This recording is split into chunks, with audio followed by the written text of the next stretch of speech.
Thank you all for joining today on this webinar, about vision and handwriting and how visual skills interfere with visual motor coordination. So I'm Dr. Valerie Fraser. I'm basically putting everybody on mute until the very end, which I can open it up for questions. That just helps eliminate some of the background noise that can happen. So we're going to go ahead and get started here. So let's talk about common handwriting concerns, and then we can relate them back to how vision can be involved with that.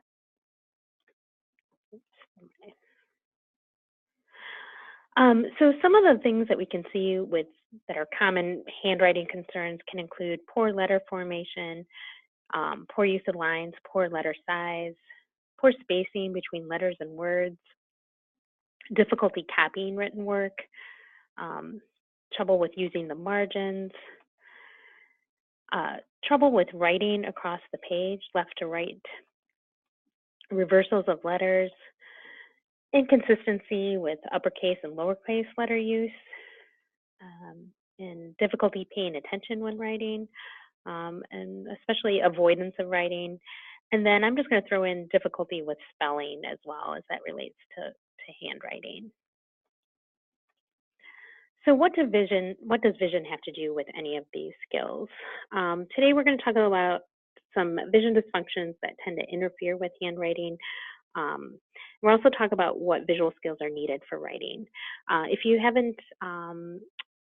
don't know a lot about vision therapy, or if you haven't listened to one of my webinars, I go into more detail about some of the visual skills that I'm going to go over today. So if it wasn't entirely clear, you can look at our vision and learning webinar, and that'll help explain more. So we're going to look at visual skills important for writing. So one of the things I'm not going to talk about is visual acuity. Visual acuity is not a learned visual skill typically, so it's basically the ability to see 20/20. Generally, that's not the issue when we're talking about handwriting concerns. So we're not talking here about visual skills such as, needing glasses for distance, nearsighted, farsighted, and astigmatism. We're talking more about eye movement skills today. So again, some of the skills that we're going to look at today are tracking, peripheral awareness, eye teaming, eye-hand coordination, visualization, and directional skills. So to give you an idea what I mean, I'm going to play a little video here of a child who's just working on tracking this little ball here. So when I'm talking about tracking, that's one part of tracking that I'm talking about. It's just the ability to move and follow the eyes accurately and keep them pointed where they're trying to go, look and follow. What you can see here is that he had a lot of difficulty tracking, especially in the middle, and that has more to do with some eye teaming skills. But it certainly has a vision problem that could interfere with handwriting or learning. So when we talk about eye tracking, we're talking about the skills important that are for keeping your place on the page. If you don't have good eye tracking skills, you're going to make a lot of more errors, not only in reading, but also in writing as well, and maybe even math as well. And eye tracking is really important in helping to direct hand movements. And we're going to talk a little bit more about that as well. In fact, it actually has a lot to do with the whole body movements, not just hand movements. And part of the reason is that when you have poor eye tracking, a lot of times you're also having trouble with having poor peripheral awareness, or what I call tunneling. So what is tunneling? So tunneling is basically when we look at how much can we pay attention to at any one moment, our visual span. It's just the amount of information that the brain can be aware of at any one time. If you're tunneling, that means that you're ignoring information. So you might be tunneling your central vision and ignoring your peripheral vision. And in that case, what you're doing, you could probably maybe move your head a lot more when you track and follow in order to maintain your awareness on the target. Some kids kind of, I call it tunneling in reverse. They, rather than maybe ignoring their peripheral vision, they sometimes, if they're concentrating on something near, they're just going to be really easily distracted by what's in their peripheral vision.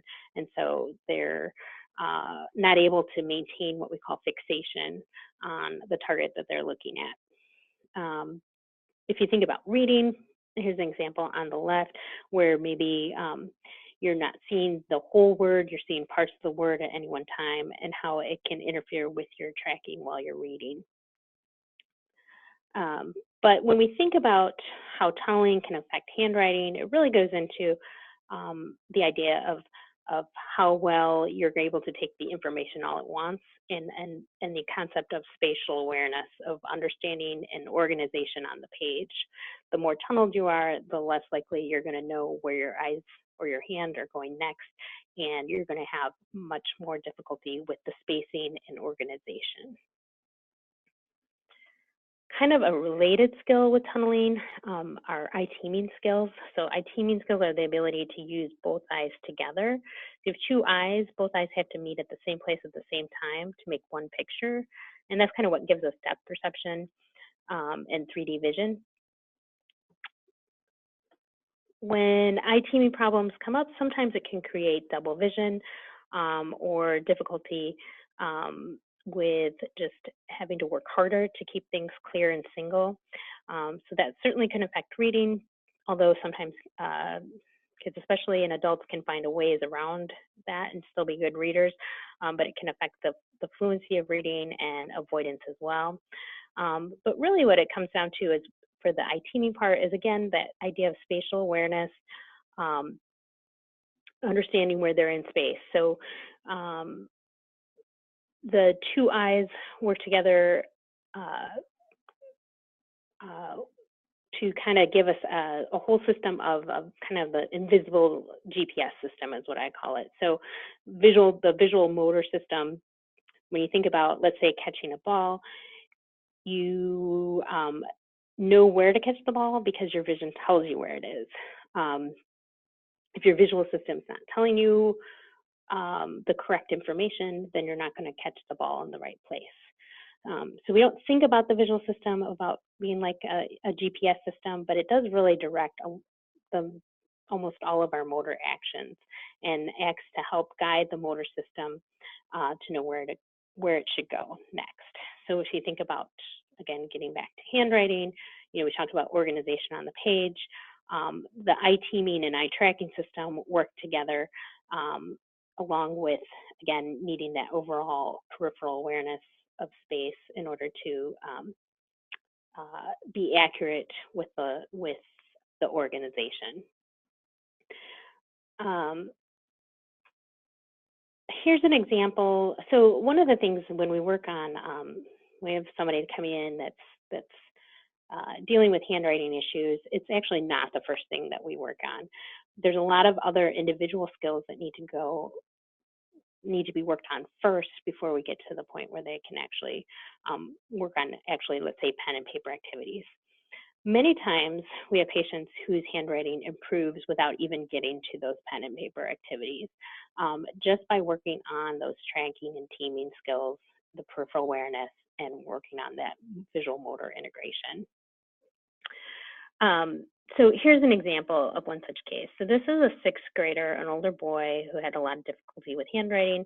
He'd actually had a lot of occupational therapy where in school where handwriting was the main goal, but it was still a struggle. So one of the things, so the example on the left, we do this test called Wold sentence copy. They're taking the sentence up above and then they're copying it down below.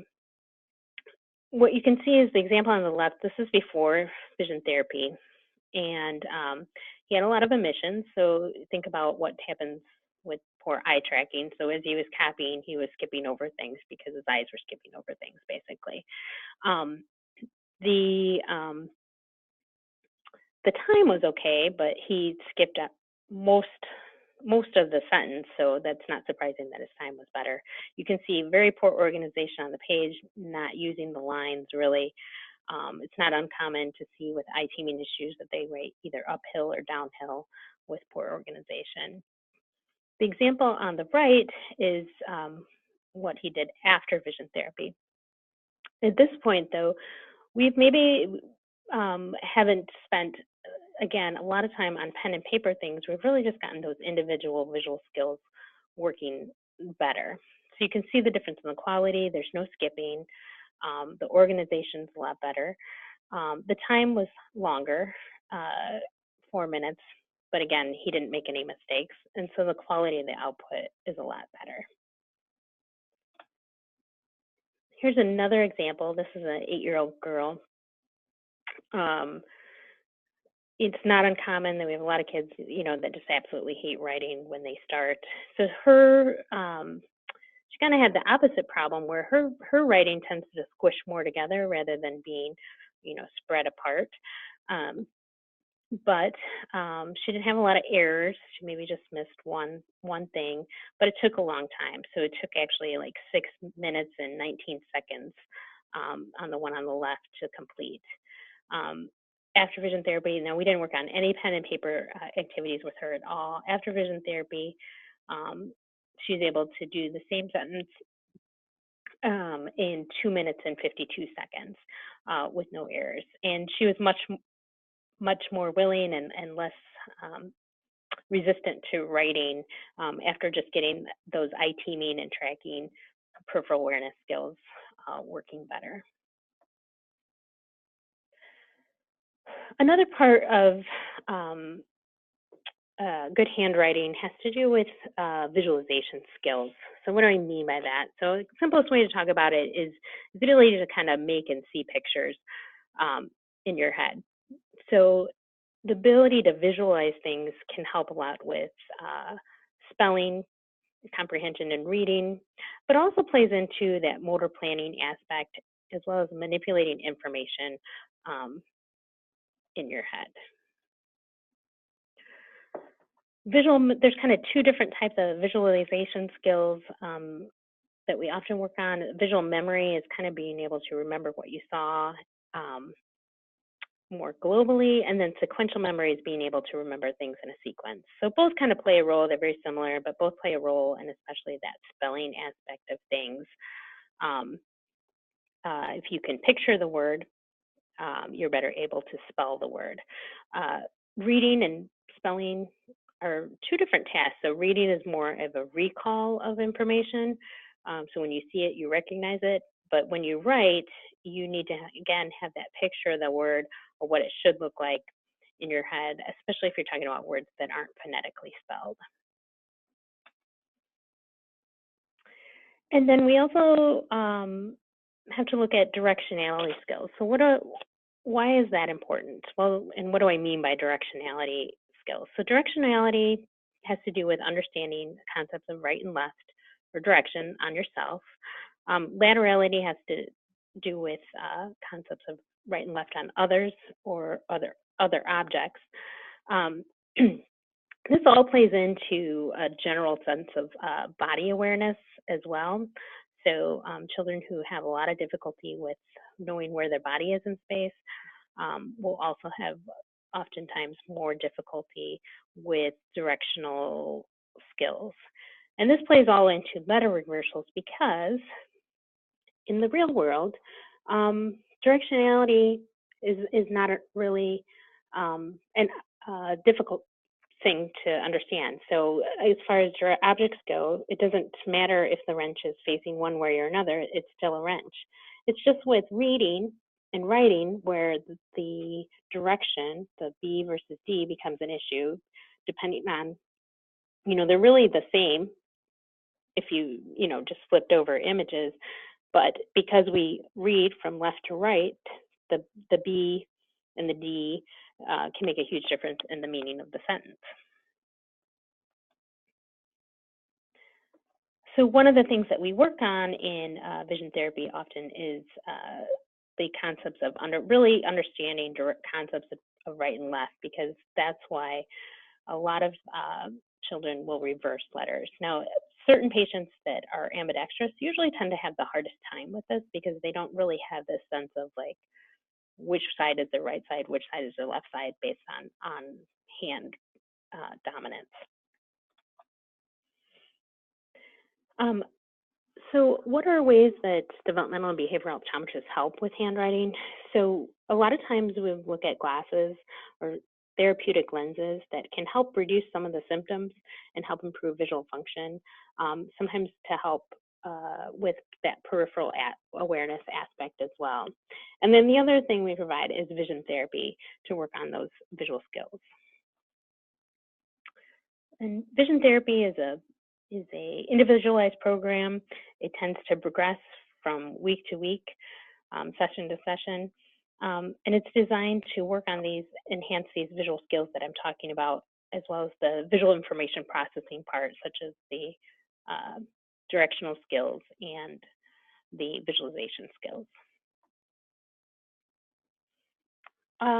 So let's talk, I'm going to switch gears a little bit and talk a little bit more about ways that you can help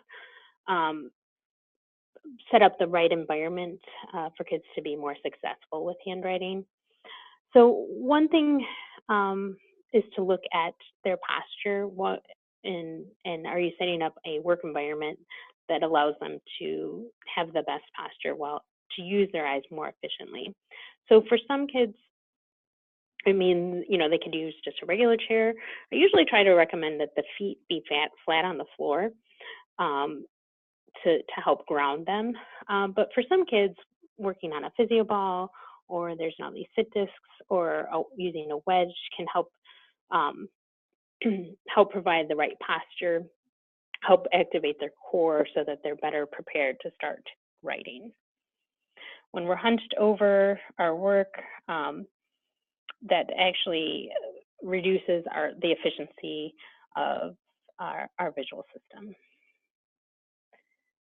So one way to prevent that hunching over the work is to provide a slant board.